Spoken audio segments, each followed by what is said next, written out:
Salut, soyez les bienvenus pour l'histoire d'une chanson qui va vous rappeler de bons souvenirs si vous avez vécu les années 80. Il s'agit de Elsa Fräulein, tube culte du groupe Les Porte-Manteaux. Un des rares groupes punk qui ait réussi à hisser un de ses titres dans le top 50.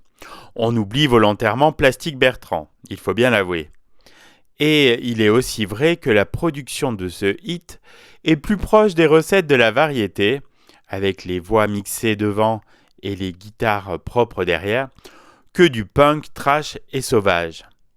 Même si le groupe est passé à la vitesse de la lumière, dans le top 50, 10 semaines de présence du 11 avril au 6 juin 1988, il n'en reste pas moins important parmi les groupes qui peuplent alors la jungle des combos de cette fin de décennie, comme la Mano Negra, la Souris déglinguée ou Berrurier Noir.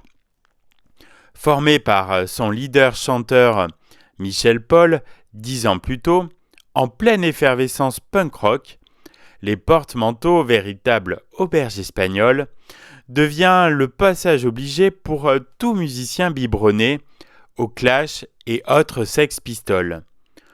N'oublions pas non plus que les Porte-Manteaux furent le berceau de Schulz et Roland, Parabellum, et jouèrent avec la crème du mouvement punk et alternatif de l'époque.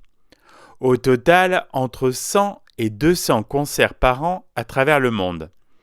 Même si pour certains, le classement des Porte-Manteaux dans le top 50 avec Elsa Fräulein reste anecdotique, il a au moins le mérite d'être l'un des rares groupes de cette mouvance à avoir connu les honneurs du top. 150 000 exemplaires de la chanson s'écouleront tout de même. Elsa Fräulein restera également pour son clip réalisé par Cyril Collard, réalisateur du film Les Nuits Fauves.